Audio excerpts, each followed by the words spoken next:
नमस्कार दोस्तों। आज हम अध्ययन करेंगे कक्षा 9वीं की गणित और चैप्टर है पहला, जिसका नाम है संख्या पद्धति। संख्या पद्धति में हम प्राकृत संख्या, पूर्ण संख्या, पूर्णांक और परिमेय तथा अपरिमेय संख्या, और जो लास्ट टॉपिक है वो है संख्याओं का दशमलव प्रसार। तो सबसे पहले बात करते हैं प्राकृत संख्या क्या होती है। वस्तुओं को गिनने में काम आने वाली गिनती प्राकृत संख्या कहलाती है। तो प्राकृत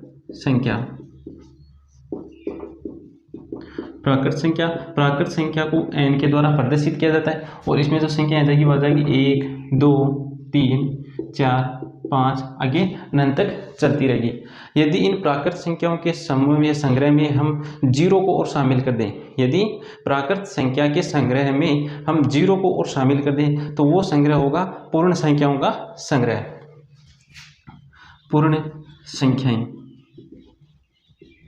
पूर्ण संख्याएं को W के द्वारा प्रदर्शित करेंगे, और इसमें क्या होगा, प्राकृत संख्या में क्या करेंगे, जीरो को शामिल कर देंगे, तो जो संग्रह मिलेगा वो कौन सी संख्याओं का मिलेगा, पूर्ण संख्याओं का। तो इसमें आ जाएगी संख्याएं 0, 1, 2, 3, 4 इस प्रकार अनंत तक चलती रहेगी। यदि पूर्ण संख्याओं के संग्रह में हम ऋणात्मक संख्याओं को और शामिल कर दें तो जो संग्रह में प्राप्त होगा वो संग्रह होगा पूर्णांक संख्याओं का।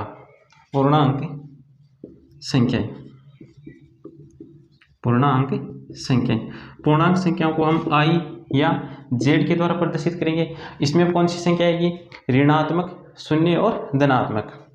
तो शून्य, धनात्मक आ जाएगी 1, 2, 3 इस प्रकार अनंत तक चलती रहेगी, और ऋणात्मक -1, -2 इस प्रकार ये भी अनंत तक चलती रहेगी।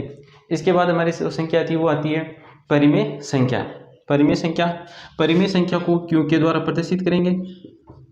परिमेय संख्या को q के द्वारा प्रदर्शित किया जाता है, और परिमेय संख्याओं की जो परिभाषा वो इस प्रकार है कि कोई भी संख्या, जैसे 5, 3 कोई भी संख्या है, उस संख्या को यदि हम p/q के रूप में लिख सकें, कोई भी संख्या यदि उस संख्या को हम p/q के रूप में लिख सकें, जहां q 0 नहीं होगा और p तथा q कौन सी संख्याएं हैं, पूर्णांक संख्याएं। तो परिमेय संख्याएं वे संख्याएं होगी जिन्हें हम p/q के रूप में लिख सकें। वे संख्याएं जिन्हें हम p/q के रूप में लिख सके जहां q 0 नहीं होगा, जहां q 0 नहीं होगा और p तथा q पूर्णांक संख्याएं होगी, तथा p और q पूर्णांक संख्याएं हैं। p और q कौन सी संख्याएं, पूर्णांक संख्याएं। तो हमने कौन कौन सी संख्याएं पढ़ी, प्राकृत, पूर्ण, पूर्णांक और परिमेय संख्याएं। प्राकृत संख्याएं गिनती गिनने में काम आने वाली संख्याएं 1, 2, 3, 4, 5 इस प्रकार ये आगे अनंत तक चलती रहेगी। उसके बाद हमने संख्या पढ़ी पूर्ण संख्या, इसे W के द्वारा प्रदर्शित करते हैं। इसमें कौन शामिल हो जाएगा, 0 और शामिल हो गया। इसके बाद पूर्णांक जो संख्याएं, पूर्ण संख्याओं में यदि ऋणात्मक संख्याओं को और शामिल कर दें तो हमें पूर्णांक संख्याएं प्राप्त होती है। इसे i और z के द्वारा प्रदर्शित किया जाता है। इसके बाद संख्या आती है परिमेय संख्या। तो परिमेय संख्या में आ जाएगी वे संख्याएं जिन्हें p/q के रूप में लिखा जा सके या p/q के रूप में लिख सके, जहां q 0 नहीं होगा तथा p और q पूर्णांक संख्याएं होगी। तो परिमेय संख्याओं के उदाहरण जैसे 5 क्या है, एक परिमेय संख्या। कैसे, 5 को हम क्या लिख सकते हैं, 5/1। 5 को क्या लिख सकते हैं, 5/1, जहाँ 5 और 1 कौन सी संख्या है, पूर्णांक संख्याएं हैं। कौन सी संख्या है, पूर्णांक संख्याएं। इसी प्रकार 6 को भी लिख सकते हैं 6/1, 6 को लिख सकते हैं 6/1, और 0 को लिख सकते हैं 0/1, -1 को लिख सकते हैं -1/1। क्या लिख सकते हैं, -1/1। कहने का मतलब जो सभी पूर्णांक संख्याएं कौन सी संख्या होती है, परिमेय संख्या होती है। यदि x कोई पूर्णांक संख्या है, तो x/a कौन सी संख्या होगी, परिमेय संख्या होगी। x/a कौन सी संख्या होगी, परिमेय संख्या होगी। किसी भी संख्या में a का भाग देने पर उस संख्या में कोई परिवर्तन नहीं होता, इसलिए हम इन 5 में a का भाग दिया, कोई परिवर्तन नहीं हुआ, तो 5 को लिख दिया 5/1। p/q का रूप बन गया, पी बटा क्यू का रूप बन गया, पी की जगह आ गया 5 और क्यू की जगह आ गया 1। तो 5 और 1 दोनों पूर्णांक संख्याओं में भी आते हैं। इसी प्रकार 6/1, 0/1 और -1/1 कैसी संख्या है? परिमेय संख्याएं हैं। एग्जाम्पल पहले में हमें सत्य और असत्य बताना है। तो पहला एग्जाम्पल पहले का जो पहला पार्ट हुआ है, प्रत्येक पूर्ण संख्या एक प्राकृत संख्या होती है। क्या दिया गया कि प्रत्येक पूर्ण संख्या एक प्राकृत संख्या होती है। यह कथन असत्य है। यह कथन कैसा है? असत्य है। क्यों? क्योंकि पूर्ण जो संख्या है, पूर्ण संख्या में क्या होता है? 0 होता है। क्या होता है? 0। 0 पूर्ण संख्याओं में तो होता है लेकिन प्राकृत संख्याओं में नहीं होता, इसलिए यह कथन क्या है? असत्य है। दूसरा कथन देखो, प्रत्येक पूर्णांक एक परिमेय संख्या होती है। क्या दिया गया? प्रत्येक पूर्णांक एक परिमेय संख्या होती है। यह कथन कैसा है? सत्य है। क्यों? क्योंकि कोई भी जो पूर्णांक है, मान लीजिए जैसे अक्स कोई पूर्णांक संख्या है, तो इस पूर्णांक संख्या को हम अक्स बटा ए के रूप में लिख सकते हैं, जो कि पी बटा क्यू का रूप बन गया। और अक्स तो पूर्णांक है ही, और एक भी क्या है? पूर्णांक संख्या है, इसलिए प्रत्येक पूर्णांक एक परिमेय संख्या होती है। तीसरा कथन है, प्रत्येक परिमेय संख्या एक पूर्णांक संख्या होती है। क्या कहा गया? कि प्रत्येक परिमेय संख्या एक पूर्णांक संख्या होती है। अब 1/2 एक परिमेय संख्या है, लेकिन 1/2 पूर्णांक संख्या नहीं है। इसका मतलब यह कथन क्या है? असत्य है। दूसरा एग्जाम्पल है, 1 और 2 के बीच 5 परिमेय संख्याएं ज्ञात कीजिए। तो 1 और 2 के बीच हम 5 परिमेय संख्या ज्ञात करनी है, 1 और 2 के बीच। तो क्या करेंगे?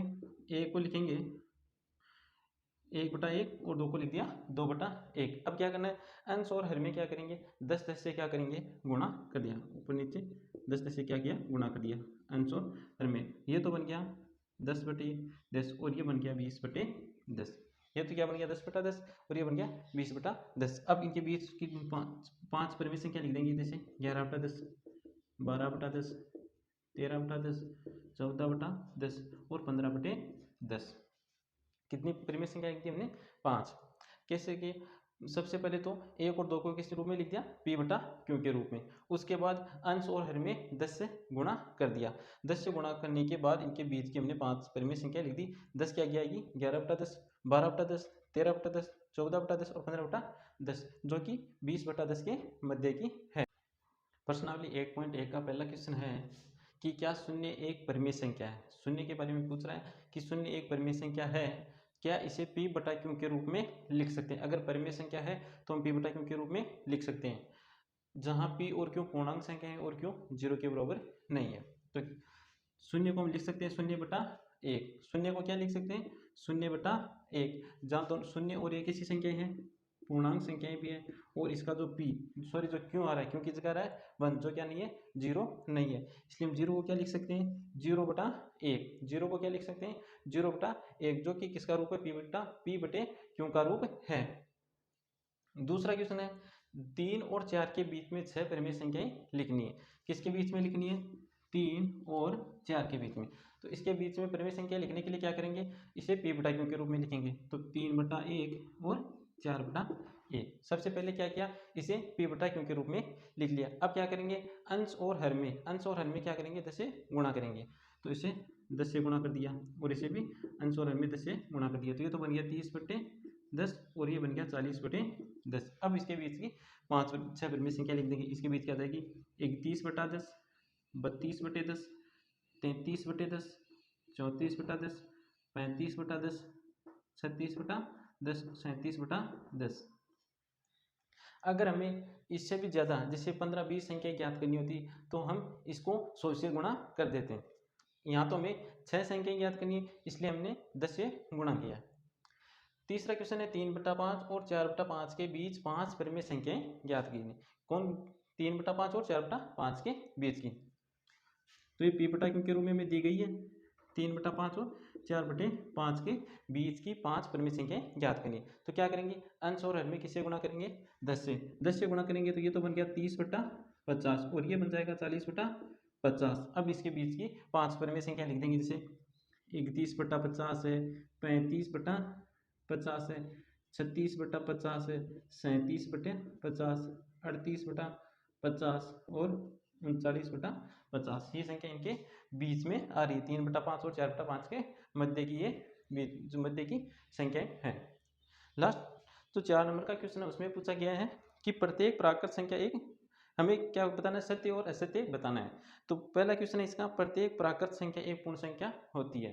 प्राकृत संख्या पूर्ण संख्या में आती है। प्राकृत संख्या कौन कौन सी होती है, 1 2 3 4 5 6, जो कि पूर्ण संख्या में आती है। यह कथन किसा है, सत्य है। दूसरा कथन है प्रत्येक पूर्णांक एक पूर्ण संख्या होती है। दूसरा कथन असत्य है। क्यों, क्योंकि सभी जो पूर्णांक संख्या है वो पूर्ण में नहीं आती। जैसे -3 कौन सी संख्या है, पूर्णांक संख्या है। -3 एक क्या है, पूर्णांक संख्या है, लेकिन यह एक पूर्ण संख्या नहीं है, इसलिए यह कथन क्या है, असत्य। तीसरा कथन है प्रत्येक परिमेय संख्या एक पूर्ण संख्या होती है। तीसरा कथन है कि प्रत्येक परिमेय संख्या एक पूर्ण संख्या होती है। तो यह कथन भी कैसे हो जाएगा, असत्य होगा। कैसे, जैसे 2/3 कैसी है, एक परिमेय संख्या। 2/3 कैसी संख्या है, परिमेय संख्या, लेकिन यह पूर्ण संख्या नहीं है, अतः यह कथन क्या है, असत्य है। अब हम पढ़ेंगे अपरिमेय संख्याओं के बारे में। तो अपरिमेय संख्याएं कौन सी होती है, वे संख्याएं जिन्हें हम p बटा q के रूप में नहीं लिख सकते, अपरिमेय संख्याएं कहलाती है। जहां p और q क्या है, पूर्णांक संख्याएं, और q 0 के बराबर नहीं है। तो अपरिमेय संख्याएं, अपरिमेय संख्याएं वे संख्याएं जिन्हें हम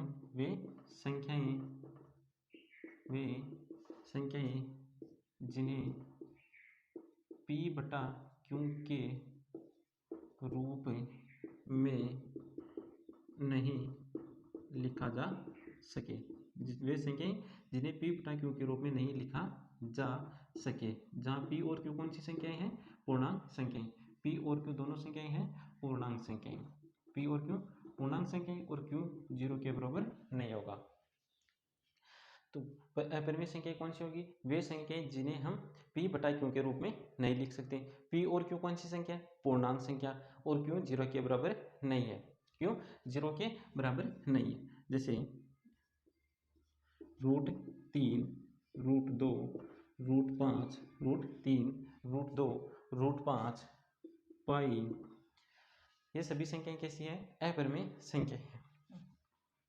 ये सभी संख्याएं कैसी है, अपरिमेय संख्याएं हैं। अब हम पढ़ेंगे वास्तविक संख्याएं। अब हम पढ़ेंगे वास्तविक संख्याएं। तो वास्तविक संख्याएं क्या होती है, यदि हम परिमेय संख्याओं के संग्रह और अपरिमेय संख्याओं के संग्रह को एक जगह कर ले। परिमेय संख्याओं के संग्रह में क्या कर दें, अपरिमेय संख्याओं को और संग्रह में शामिल कर दें। तो परिमेय और अपरिमेय को मिलाकर जो संग्रह हमें मिलेगा उसको हम कहेंगे वास्तविक संख्याएं। उसको हम कहेंगे वास्तविक संख्याएं। तो वास्तविक संख्या में वास्तविक संख्याओं में कौन कौन सी संख्याएं थी, परिमेय और अपरिमेय। परिमेय और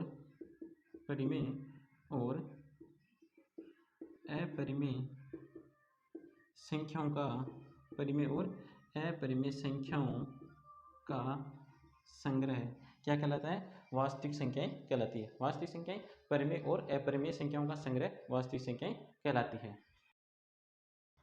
अभी हमने अपरिमेय संख्याओं के बारे में पढ़ा था। तो अपरिमेय संख्याओं में हमने जो उदाहरण देखे थे, जैसे √3 है, √2 है, उनको हमने अपरिमेय संख्याएं कही थी। तो अगर किसी को ये कंफ्यूज हो कि हम √3 को तो √3 बटा 1 लिख सकते हैं, अर्थात हमने किसका रूप लिख दिया, p बटा q का। ये रूप तो हमने लिख दिया, लेकिन हमें यह पता होना चाहिए कि p और q कौन सी संख्या है।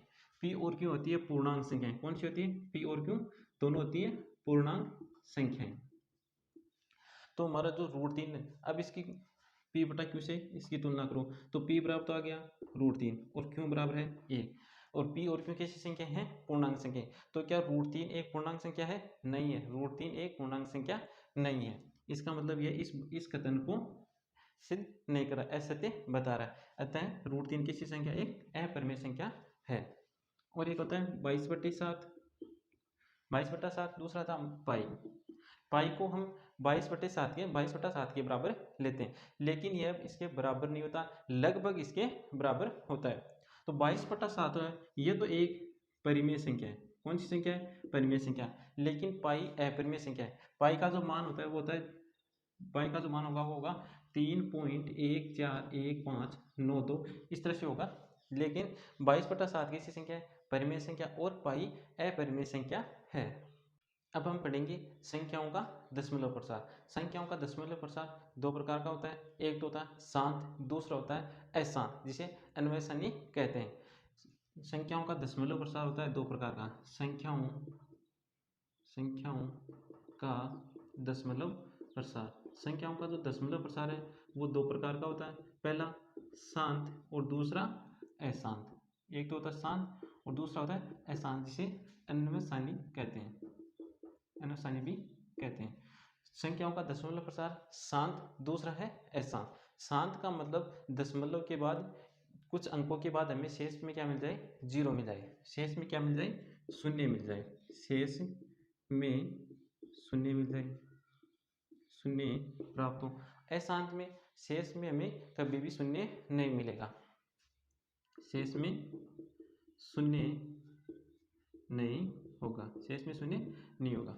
अब जो अशांत है वो दो प्रकार का होता है। दो प्रकार का कौन कौन सा, एक तो होगा आवर्ती, दूसरा है अनावर्ती। पहले एक तो है आवर्ती, दूसरा है अनावर्ती। एक तो है आवर्ती, दूसरा है अनावर्ती। अब हम देखेंगे कि जो परिमेय संख्याएं हैं वो कौन कौन सी होती है, शांत है या अशांत आवर्ती है या अशांत अनावर्ती है। इसको हम एक उदाहरण के द्वारा समझेंगे। तो हमने पढ़ा संख्याओं का दशमलव प्रसार। संख्याओं का दशमलव प्रसार दो प्रकार का होता है, शांत और अशांत, शांत और अशांत। हम इस एग्जाम्पल की सहायता से सीखेंगे कि जो परिमेय संख्याओं का जो दशमलव प्रसार है वो शांत है या अशांत प्रकार का होता है। तो हमने तीन एग्जाम्पल लिए, 10/3, 7/8 और 1/7। तो 10 में पहले 3 का भाग देते, तो 3 बार गया 9 आ गया, हटाने पर 1 बच गया। अब 1 में भाग नहीं जाएगा तो यहाँ पर आ जाएगी दशमलव और यहाँ पर आ गया शून्य। फिर से इसमें 3 बार भाग जाएगा, फिर शेषफल में 1 आ जाएगा, फिर 3 बार भाग जाएगा, फिर शेषफल में 1 आ जाएगा। शेषफल में हमेशा 1 आता रहेगा और यहाँ पर जो हमें भागफल मिलेगा वो मिलेगा 3.333। यहाँ पर 3 की क्या हो जाएगी, आवृत्ति हो जाएगी। दूसरा उदाहरण है 7/8। जो क्या करना है, 8 का भाग देंगे 7 में, तो 7 में भाग नहीं जाएगा तो यहाँ पर तो भाग टूट के तो शून्य और यहाँ पर आ जाएगा दशमलव। अब इसमें भाग देंगे, 8 का भाग देंगे तो 8 का भाग जाएगा 8 बार, 64 बच गया शेष 6 शून्य। अब 8 का भाग देंगे, 8 7 56, 7 बार गया, फिर से घटाया कितना गया 40 और 8 पंजे 40, 8 पंजे 40। शेषफल में यहाँ पर क्या मिल गया, शून्य मिल गया। तीसरी संख्या 1/7। तो 7 का भाग देंगे 1 में, तो 1 में नहीं जाएगा तो यहाँ पर आ जाएगा दशमलव और यहाँ पर आ जाएगी शून्य। अब इसमें भाग दिया 7 एकम 7, शेष में आ जाएगा 3, कितनी बार गया 1 बार, फिर शून्य आ जाएगी 728, 4 बार भाग गया, फिर शेष में आ जाएगा 2। अब भाग देंगे, यहाँ पर तो हो गया 20, 7 दूनी 14, 2 बार भाग गया, शेष में आ जाएगा 6, शून्य 7 8 56, 8 बार भाग गया, कितना आ जाएगा 4, 40, 7 7 चौक 32 और 32 से 7 पंजे 35, 5 बार भाग जाएगा, 7 5 35, 5 शून्य, 7 7 49, 7 बार गया, फिर शेषफल में क्या आ गया 1। अब देखो शेषफल में यहाँ पर 1 आ गया, तो फिर शेषफल में यहाँ से आ जाएगा 3 2 6, इस प्रकार क्या आ जाएगा शेषफल में हमें यही संख्याएं फिर से मिल जाएगी। तो इस यहाँ से जो इन संख्याओं की क्या होगी, आवृत्ति होने लगेगी। यहाँ पर किसकी आवृत्ति हो रही थी, 3 की आवृत्ति हो रही थी। यहाँ पर किसकी आवृत्ति हो रही थी, यहाँ पर आवृत्ति नहीं हो रही थी, यहाँ पर हमें शेषफल के रूप में क्या मिल गया, शून्य मिल गया। तो से एक तो मिला हमें शेष के रूप में शून्य, शेष के रूप में शून्य, क्या मिल गया, शेष के रूप में शून्य। और यहाँ पर भी हमें शेष के रूप में शून्य नहीं मिला, यहाँ पर शेष के रूप में शून्य नहीं मिला, और यहाँ पर भी हमें शेष के रूप में शून्य नहीं मिला। इन दो स्थितियों में तो हमें शेष के रूप में शून्य नहीं मिला, और इस एक स्थिति में हमें शेष के रूप में शून्य मिल गया। हमने 3 परिमेय संख्याएं ली और देखा कि हमें जो इनमें जब भाग देकर देखा तो हमें शेष के रूप में शून्य मिल भी रहा है और शेष के रूप में शून्य नहीं मिल रहा। अब जब जिसमें हमें शेष के रूप में शून्य नहीं मिल रहा, उस स्थिति में हमने क्या देखा, उस स्थिति में भागफल में अंकों की क्या हो रही है, आवृत्ति हो रही है। यहाँ पर आवृत्ति हो रही है 3 की, यहाँ पर आवृत्ति होगी 1 4 2 8 5 7, इसकी क्या होगी, आवृत्ति होगी। जिन अंकों की आवृत्ति होती है, यहाँ पर किसकी आवृत्ति हो रही है, 3 की, तो इसको हम लिखेंगे 3.3, इस 3 के ऊपर लगा देंगे एक बार, इसका मतलब होगा कि 3 की यहाँ पर क्या हो रही है, आवृत्ति हो रही है। यहाँ पर किसकी आवृत्ति हो रही है, 1.142857, इन 1 4 से लेकर 7 तक इसकी क्या हो रही है, आवृत्ति हो रही है। तो इसके ऊपर हम क्या खींच देंगे, एक लाइन खींच देंगे। इसका मतलब है कि इन अंकों की क्या हो रही है, आवृत्ति हो रही है। तो परिमेय संख्याओं का दशमलव प्रसार कैसा प्राप्त हुआ, शांत। यहाँ शांत का मतलब शेष के रूप में शून्य मिल गया, और शेष के रूप में शून्य नहीं मिला उसको कहेंगे अशांत।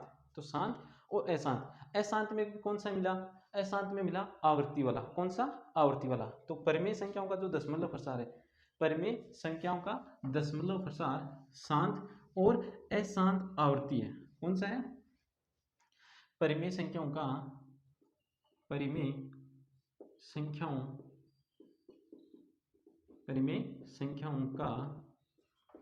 दशमलव प्रसार। परिमेय संख्याओं का दशमलव प्रसार एक तो है शांत, कौन सा है, शांत। दूसरा है अशांत। अशांत में कौन सा, आवृत्ति वाला। कौन सा, आवृत्ति वाला। तो परिमेय संख्याओं का जो दशमलव प्रसार में मिला शांत और अशांत आवृत्ति। कौन सा, अशांत आवृत्ति। परिमेय संख्याओं का जो दशमलव प्रसार मिला शांत और दूसरा है अशांत आवृत्ति। अब हम बात करेंगे अपरिमेय संख्याओं का जो दशमलव प्रसार है वो कैसा होगा। तो अपरिमेय संख्याएं कौन कौन सी, जैसे √2 है, पाई है, ये सब कौन सी संख्याएं हैं, अपरिमेय संख्याएं हैं। तो इनका जो दशमलव प्रसार मिलेगा, जैसे पाई है, तो इसका जो दशमलव प्रसार है वो है 3.141592, इस प्रकार है। इसमें क्या होगा, इसमें शेष के रूप में शून्य भी नहीं मिलेगा और अंकों की पुनरावृत्ति भी नहीं होगी। तो ये जो होगा प्रकार, उसको हम कहेंगे अशांत अनावर्ती। अशांत अनावर्ती। कहने का मतलब ये है कि अपरिमेय संख्याओं का जो दशमलव प्रसार होगा वो होगा अशांत अनावर्ती। परिमेय संख्याओं का दशमलव प्रसार अशांत अनावर्ती होता है।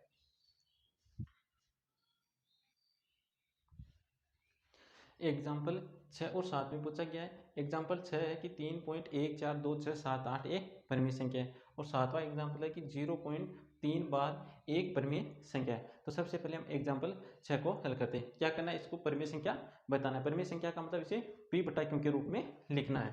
तो संख्या है 3.142678, संख्या है हमारे पास 3.142678। अब क्या करेंगे, इसका दशमलव हटा देंगे। दशमलव उठाएंगे तो दशमलव का जाएगा 1, और दशमलव के दाएं तरफ जितने अंक है उतनी एक शून्य आ जाएगी। तो 1 2 3 4 5 और 6। दशमलव के दाएं तरफ 6 अंक है, तो इस 1 के आगे 6 शून्य आ जाएगी। 1 2 3 4 5 और 6। अब ये जो रूप मिला 3 1 4 2 6 7 8 बटे 1 2 3 4 5 और 6। अब ये जो रूप मिल गया वो मिल गया हमें p/q का रूप मिल गया। अतः यह कौन सी संख्या हो गई, परिमेय संख्या हो गई। ये एक परिमेय संख्या हो गई। अब एग्जाम्पल नंबर 7 है। इसमें हमें सिद्ध करना है कि 0.3 बार एक परिमेय संख्या है। इसको परिमेय संख्या सिद्ध करने के लिए हम क्या करेंगे, इस संख्या को हम क्या करेंगे, अक्ष के बराबर मान लेंगे। तो अक्ष के बराबर को इस संख्या को मान लिया 3 बार का मतलब है 3 की आवृत्ति हो रही है। इस प्रकार इसको हमने क्या किया, इस संख्या को हमने अक्ष के बराबर मान लिया। अब क्या करेंगे, दोनों तरफ 10 से गुणा करेंगे। दोनों तरफ 10 से गुणा किया तो इस तरफ तो आ गया 10 अक्ष, और इस तरफ भी हमें 10 से गुणा करना है। 0.33 आगे चलते अनंत तक है। अब देखो यहाँ पर तो 10 अक्ष है। अब यहाँ जब 10 से गुणा करेंगे तो जो दशमलव है, 10 से गुणा करने पर दशमलव दाईं तरफ खिसक जाएगा। तो दाईं तरफ खिसकेगा तो मिल जाएगा हमें 3.333, इस प्रकार आगे अनंत तक है। अब इस संख्या को हम क्या लिख सकते हैं, इस संख्या को हम लिख सकते हैं 3 प्लस 0.33, इस तरह से लिख सकते हैं। क्या लिख दिया, 10 अक्ष बराबर 3 प्लस 0.333। अब ये जो संख्या देखो ये किसके बराबर आ गई, इस अक्ष के बराबर आ गई। तो यहाँ पर इस संख्या की जगह हम क्या रख देंगे, अक्ष रख देंगे। तो यहाँ पर अक्ष रखा तो 10 अक्ष बराबर 3 प्लस अक्ष को बराबर के इस तरफ लेकर आएंगे। तो यहाँ तो हो गया 10 अक्ष माइनस अक्ष बराबर 3, तो कितना आ जाएगा 9 अक्ष बराबर 3। 9 अक्ष बराबर कितना आ गया 3। तो अक्ष बराबर कितना मिल गया, अक्ष बराबर मिल गया 3/9। अक्ष बराबर आ जाएगा 1/3। 3। x बराबर कितना आ गया 1/3। इसको हमने किस रूप में लिख दिया p/q के रूप में, अर्थात हमने इसको परिमेय संख्या के रूप में लिख दिया। तो वो संख्या कौन सी थी 1/3। कौन सी संख्या थी 1/3।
क्वेश्चन नंबर 1 में कुछ संख्याएं दी गई है और उनका क्या करना है दशमलव प्रसार करना है।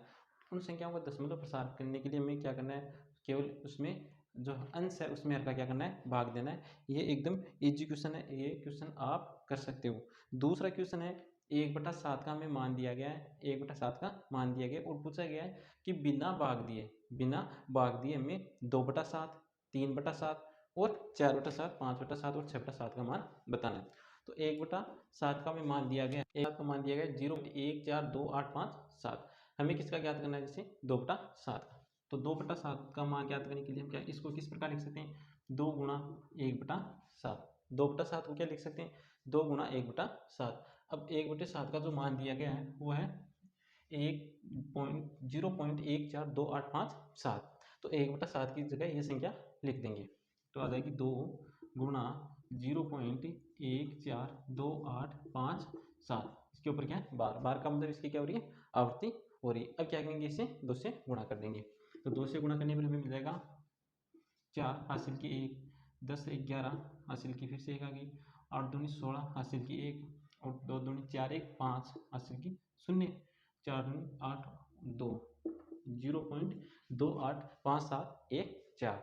हमने ये किसका मान प्राप्त कर लिया 2/7 का मान प्राप्त कर लिया। इसी प्रकार 3/7 का मान प्राप्त करने के लिए क्या करेंगे 3/7 को हम लिखेंगे 3 गुणा 1/7, फिर 1/7 का ये मान रखना है और उसको 3 से गुणा करना है। इसी प्रकार 4/7, 5/7 और 6/7 का मान आप ज्ञात कर सकते हो। एकदम ये इजी क्वेश्चन है। इसमें क्या करना है 2/7 का मान ज्ञात करने के लिए क्या किया 1/7 का जो मान था उसको 2 से गुणा कर दिया। 3/7 का मान ज्ञात करने के लिए क्या करेंगे 1/7 का जो मान है उसको 3 से गुणा कर देंगे। 4/7 का मान ज्ञात करने के लिए क्या करेंगे 1/7 का जो मान दिया गया है उसे 4 से गुणा कर देंगे। इसी प्रकार इसमें 5 से गुणा कर देंगे और 6 से गुणा कर देंगे। तीसरा क्वेश्चन हमें p बटा q के रूप में लिखना है। p और q पूर्णांक संख्या और q जीरो नहीं है। पहला है 0.6 के ऊपर दिया गया बार, बार का मतलब इसकी 6 की क्या हो रही है आवृत्ति हो रही है। तो इसे p बटा q के रूप में लिखने के लिए हम क्या करेंगे इसको सबसे पहले अक्ष के बराबर मानना है। तो हमने मान लिया अक्ष बराबर 0.6 के ऊपर बार दिया गया, इसका मतलब इसकी क्या हो रही है आवृत्ति हो रही है। तो इसको इस प्रकार लिख देंगे। अब क्या करेंगे दोनों तरफ क्या करेंगे 10 से गुणा करेंगे, तो हमें मिल गया 10 अक्ष बराबर। अब इसको 10 से गुणा करेंगे तो दशमलव है जो दशमलव है वह दाईं तरफ एक अंक खिसक जाएगा, तो यहाँ पर प्राप्त होगा 6.666 इस प्रकार। अब क्या करेंगे 10 अक्ष इस संख्या को क्या लिख सकते हैं 10 प्लस 0.666 इस प्रकार लिख सकते हैं। हमने जो 6.66 संख्या थी उसको लिख दिया 6 प्लस 0.66 लिख दिया।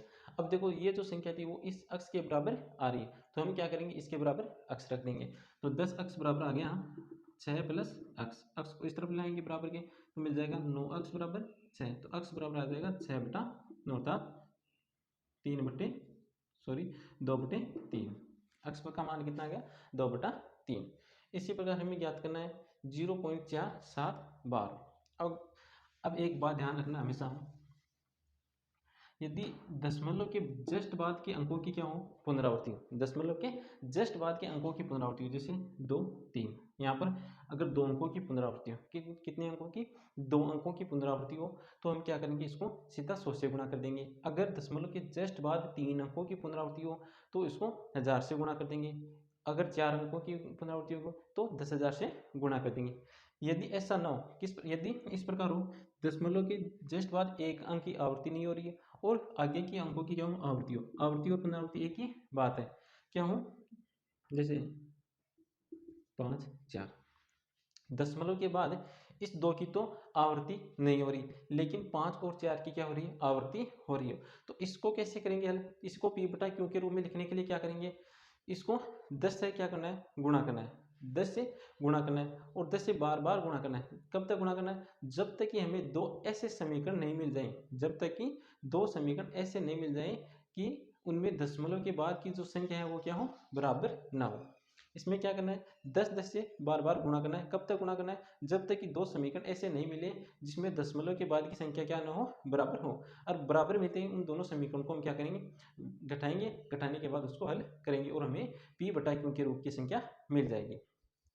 यहाँ पर क्या है 4 की आवृत्ति नहीं हो रही और 7 की क्या हो रही है आवृत्ति हो रही है, तो इसको 10 से गुणा करेंगे। सबसे पहले तो इसमें इसको अक्ष के बराबर मान लेंगे, अक्ष बराबर 0.47 बार 7 की क्या हो रही है आवृत्ति हो रही है, तो इसको क्या लिख देंगे 7 7 7 7 इस प्रकार लिख देंगे। ये आगे तक है डिस्टेंस। अब क्या करेंगे इसको, इसमें क्या हो रहा है केवल इस 4 की तो आवृत्ति नहीं हो रही, इस 7 की क्या हो रही है आवृत्ति हो रही है, तो क्या करेंगे 10 से गुणा किया तो इस तरफ बता देगा 10 अक्ष बराबर।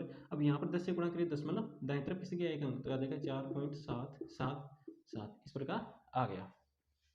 अब क्या करेंगे फिर से इसको 10 से गुणा करेंगे, इसको समीकरण 1 इसको समीकरण 2 इसमें 7 7 डैश डैश इसको समीकरण हमने नाम दे दिया 2, ये समीकरण हो गया 2।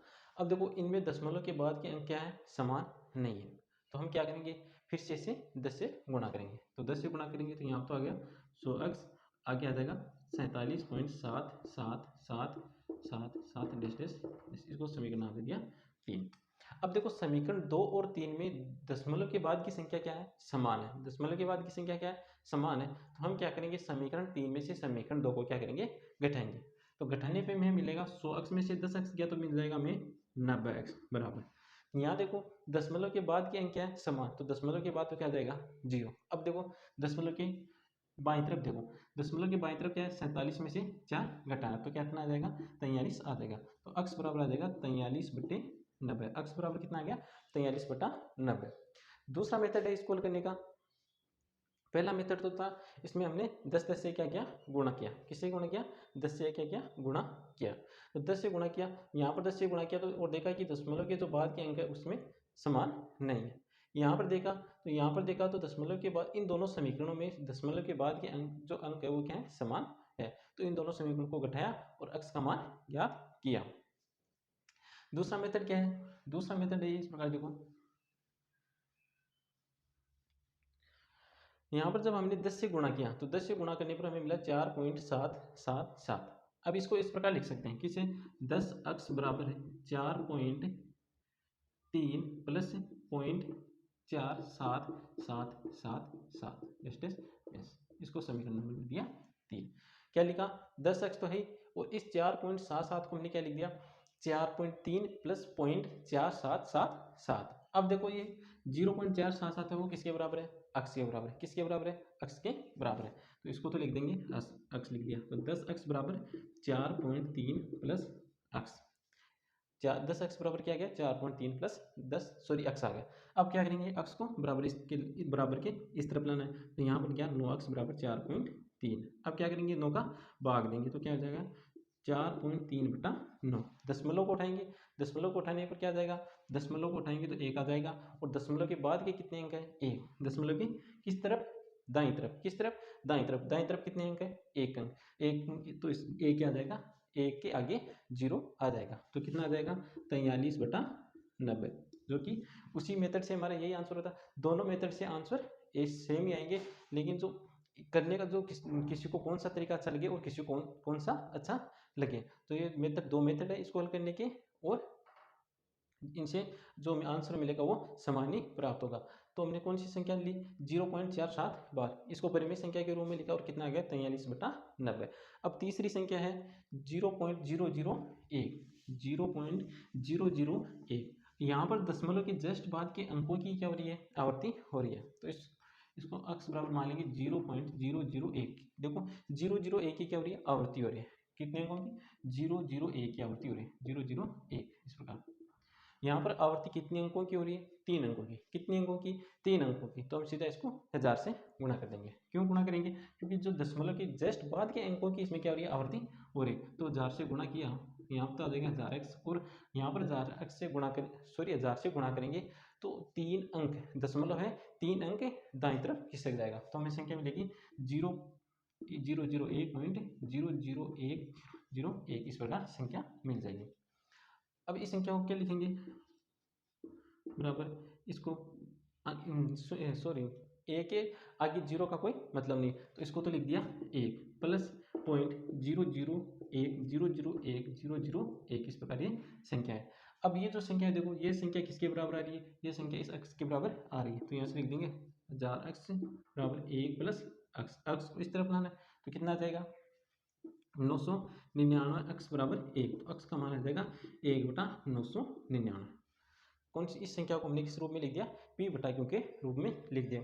ये था तीसरा क्वेश्चन। अब 4 नंबर क्वेश्चन है, उसमें दिया गया है कि 0.99 को p बटा क्यू के रूप में लिखना है। तो 4 नंबर क्वेश्चन है 0.99 को p बटा क्यू के रूप में लिखना है। तो इसको सबसे पहले क्या करेंगे, x के बराबर मान लेंगे। x के बराबर क्या है, 0.99999, x के बराबर मान लिया।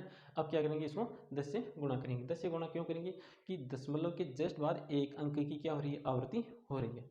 तो 10 से गुणा किया तो 10x बराबर आ जाएगा 9.999 इस प्रकार आ गया। तो 10x बराबर आ जाएगा 9, इसको लिख सकते हैं 9 प्लस 0.999। अब क्या करेंगे, यहाँ देखो 0.99 किसके बराबर है, देखो ये 0.99 किसके बराबर है, x के बराबर है। तो 10x बराबर 9 प्लस x, यहाँ पर x बराबर के इस तरफ आ जाएगा तो कितना बचेगा 9x बराबर 9, तो x बराबर आ जाएगा 1। x का मान कितना आ गया 1, x का मान हमें मिल गया 1।